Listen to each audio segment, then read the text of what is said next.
Vous écoutez le podcast de La Coupole, une base secrète au service de la folie nazie. C'est Victor qui vous accompagne tout au long de ce 4e et dernier épisode afin de vous dévoiler les secrets de cette base souterraine. Nous retrouvons Mélanie dans le circuit consacré aux armes secrètes d'Hitler, le V1 et le V2. Entre 1939 et 1945, les nations en guerre s'efforcent de maîtriser de nouvelles technologies militaires afin d'obtenir des avantages stratégiques. C'est à ce moment-là que commence le développement des nouveaux programmes d'armement. On retrouve d'un côté, à Peenemünde, l'armée allemande qui se consacre à la création des fusées avec à la tête du projet Wernher von Braun, et de l'autre, le projet Manhattan des États-Unis, avec la bombe atomique créée par le physicien Robert Oppenheimer, plus communément appelé le père de la bombe atomique. À la fin de la guerre, les Américains recrutent des centaines de scientifiques allemands, dont Wernher von Braun, qui dès 1946 travaille aux côtés de l'US Army.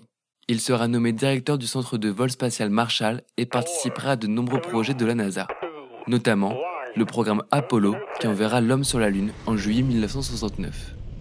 Me voilà devant son portrait. J'ai du mal à imaginer que cet ancien scientifique nazi a envoyé Neil Armstrong sur la Lune. À côté se trouvent plusieurs maquettes de fusées qui ont marqué l'histoire de l'aéronautique. D'ailleurs, je remarque que le V2 n'est finalement pas si grand à côté de la gigantesque Saturne V, carrément 10 fois plus haute. Je vois d'autres lanceurs élaborés par les États-Unis, l'URSS ou encore la France. Parce que oui, les Français ont eux aussi récupéré des cerveaux nazis. Par exemple, le Henri Bringer, qui a contribué au programme Ariane, n'est autre que Karl-Heinz Springer, lui aussi scientifique à Peenemünde. Derrière le portrait de Wernher von Braun, la fin du parcours est de couleur rouge. Le contraste est flagrant. Je ressens quelque chose de très particulier, indescriptible. C'est comme si mes pieds s'enfonçaient dans le sol. J'entre dans un couloir étroit, l'ambiance est pesante.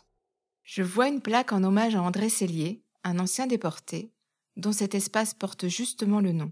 Sur les murs, en grand format, des scènes atroces me sautent aux yeux. Pendaisons collectives, cadavres, visages vides. Quelle horreur! Ces dessins glaçants ont été réalisés par Léon Delarbre, lui aussi déporté en 1944 dans le camp de concentration de Dora, un camp-usine où étaient fabriquées en chaîne les fusées V2. C'est durant sa détention qu'il réalise certaines de ses esquisses, en se procurant non sans risque des feuilles et un crayon qu'il cachait dans son établi afin de dépeindre les conditions de vie et les traitements inhumains que lui et ses camarades subissent. Pourtant, quand je regarde le mur d'en face, j'y vois une toute autre histoire. Des photos prises par Walter Frenz, le photographe officiel d'Hitler, dans le but de présenter un reportage de propagande sur les travaux effectués dans ce camp. Quand on voit ces images, on ne peut imaginer ce qu'il s'y tramait réellement. Des prisonniers qui semblent en bonne santé, portant des tenues propres, aucune trace des tortionnaires SS ou de capots qui les maltraitent pourtant bel et bien quotidiennement. Rappelons qu'il y a eu près de 20 000 personnes qui ont perdu la vie dans le camp de concentration de Mittelbau-Dora et que le V2 a fait plus de morts dans sa conception que dans son utilisation. Mais qui était André Sellier ? Me voici justement devant une vitrine où est exposé un énorme livre. Il est ouvert à la page de sa biographie. Fin juin 1943, André Sellier est recruté par son père pour des opérations de contrôle de parachutage au sein du mouvement Libération Nord. Il est arrêté le 3 août. Interné d'abord à Caen, puis à la prison d'Amiens, il sera finalement déporté au camp de Buchenwald en 1944, où il reçoit le matricule 39 570. Ensuite, il est transféré dans le tunnel de Dora, où il est chargé de contrôler les éléments électriques des V2. Enfin, il sera évacué du camp pour arriver à Ravensburg, d'où il sera libéré le 2 mai après une marche de la mort.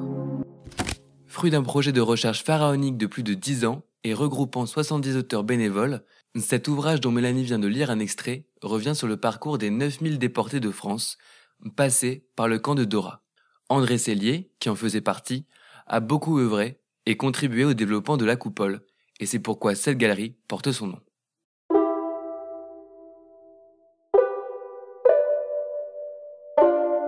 Je me rends compte que l'histoire de l'exploration spatiale a beau être passionnante, elle prend malheureusement racine dans l'horreur et la violence les plus sombres. L'ancêtre de toutes les fusées actuelles est une arme de destruction massive destinée à tuer des civils.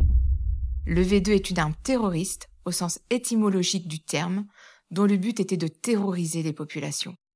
Son inventeur, Wernher von Braun, passionné d'astronautique, a décidé de mettre son savoir au service des nazis. Ça me fait froid dans le dos.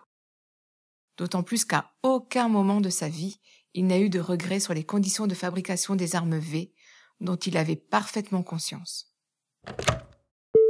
Mesdames et messieurs, la séance de planétarium de 15h15 va bientôt commencer. Nous vous invitons à regagner le bâtiment d'accueil. C'est ma séance! Ça va me changer les idées. Waouh, impressionnant! Je n'ai jamais vu un écran aussi grand. C'est bon, j'ai les lunettes 3D sur le nez et c'est parti pour 1 heure à bord de la Station Spatiale Internationale. Mesdames et messieurs, je suis Stéphane, votre médiateur scientifique pour cette séance. Embarquez avec moi pour un voyage dans l'espace que vous n'êtes pas prêts d'oublier. Vous avez écouté le dernier épisode de notre podcast, Une base secrète au service de la folie nazie. Mais on ne vous a pas tout dit. Il reste plein de choses à découvrir, notamment l'imposante salle de préparation au tir. Alors venez faire la visite de la coupole à 5 minutes de Saint-Omer pour voir de vos propres yeux ce site unique au monde.